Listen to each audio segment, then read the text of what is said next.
Assalamualaikum warahmatullahi wabarakatuh. Bagaimana kabarnya semua? Semoga sehat-sehat saja dimanapun berada. Kali ini Bu Iva akan membahas materi bahasa Indonesia tentang teks resensi. Bismillahirrahmanirrahim, kita mulai. Jadi sekarang silahkan siapkan catatan kalian. Kemudian di akhir pembelajaran silahkan nanti kalian membuat peta konsep untuk memudahkan kalian mengingat materi. Tujuan pembelajaran kita yang pertama adalah memahami pengertian resensi, yang kedua memahami tujuan dan manfaat menulis resensi, yang ketiga mengidentifikasi unsur resensi, dan yang terakhir mengidentifikasi unsur kebahasaan teks resensi. Kita mulai dari pengertian resensi. Resensi berasal dari bahasa Belanda, resensi, dan bahasa Latin, recensio, recensir, atau juga revidir yang artinya mengulas kembali.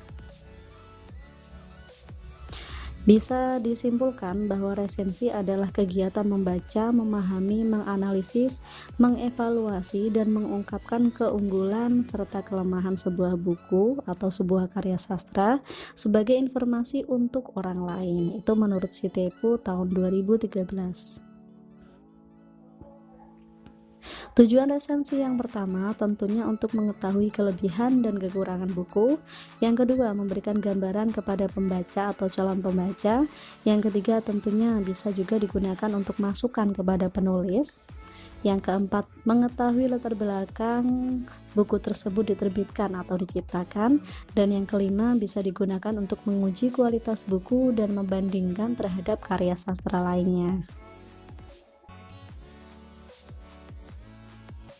Manfaat resensi. Untuk apa kita membuat resensi atau membaca resensi? Yang pertama, sebagai bahan pertimbangan kepada pembaca. Yang kedua, bisa digunakan sebagai sarana promosi buku. Yang ketiga, bisa digunakan untuk pengembangan kreativitas, dan juga ternyata bisa digunakan untuk nilai ekonomis juga. Misalnya kita membuat resensi, kemudian kita kirim ke koran, kita kirim ke majalah. Masuk ke unsur pembangun resensi, ada beberapa bagian. Pertama, judul resensi, yang kedua identitas karya, yang ketiga pendahuluan, yang keempat isi atau inti, dan yang terakhir penutup. Kita bahas satu persatu unsur resensinya. Yang pertama, judul resensi. Judul resensi ini yang menarik, kemudian benar-benar menjiwai seluruh tulisan atau inti tulisan. Tidak harus ditetapkan terlebih dahulu, bisa juga setelah resensi selesai baru kita mencari judul yang tepat. Kemudian data buku atau identitas buku biasanya meliputi yang pertama judul buku, yang kedua pengarang, yang ketiga penerbit, kemudian tahun terbit, tebal buku, kemudian kalau diperlukan harga buku juga untuk pertimbangan bagi calon pembeli. Unsur yang ketiga berupa pembukaan, bisa dimulai dengan hal-hal berikut. Yang pertama, memperkenalkan siapa pengarangnya, karyanya apa saja, kemudian prestasinya yang diperoleh itu apa saja. Bisa juga dengan membandingkan dengan buku sejenis, memaparkan kekhasan atau sosok pengarang, memaparkan keunikan buku, bisa juga merumuskan tema buku. Intinya pembukaan ini berisi gambaran umum tentang karya sastra yang akan kita resensi. Jadi belum masuk ke intinya, belum masuk ke karya sastra tersebut. Yang keempat ada isi.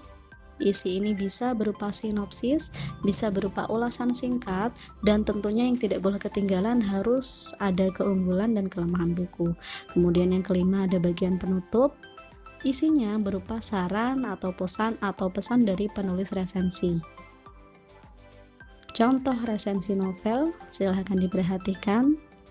Ini ada resensi novel Dialova. Yang pertama tentunya kita akan menulis judulnya, resensi novel Dialova. Kemudian yang kedua, identitas buku meliputi judul, penulis, penerbit, halaman cetakan, juga ISBN-nya. Kemudian yang ketiga ada pendahuluan, silahkan dibaca. Misalnya ini, Awalnya novel ini sekedar hobi menulis. Penulis mulai mengawali menulisnya di masa SMP. Tulisan ini kemudian dikirimkan ke salah satu penerbit. Jadi belum ada kaitannya secara langsung dengan karya yang akan diresensi. Jadi berupa gambaran umum sebelum kita membahas karyanya. Kemudian yang keempat, isi atau inti. Ini bisa berisi sinopsis, silahkan di pause sendiri kemudian dibaca. Intinya sinopsis itu berupa ringkasan buku itu atau karya itu isinya tentang apa.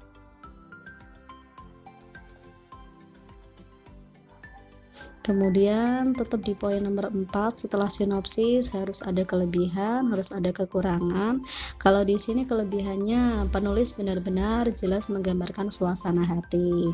Kalau kekurangannya hanya terdapat pada segi penggunaan bahasa saja.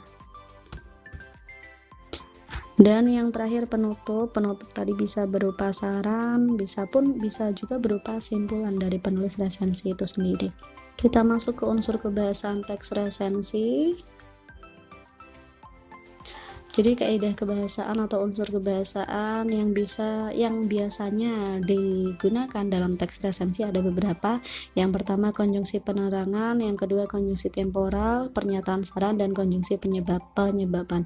Konjungsi penerangan berupa bahwa, yakni, yaitu, ialah, dan sebagainya. Konjungsi temporal, konjungsi yang berhubungan dengan waktu, misalnya sejak, kemudian, akhirnya, sebelum, setelah. Pernyataan saran contohnya harus, hendaknya, jangan, sebaiknya.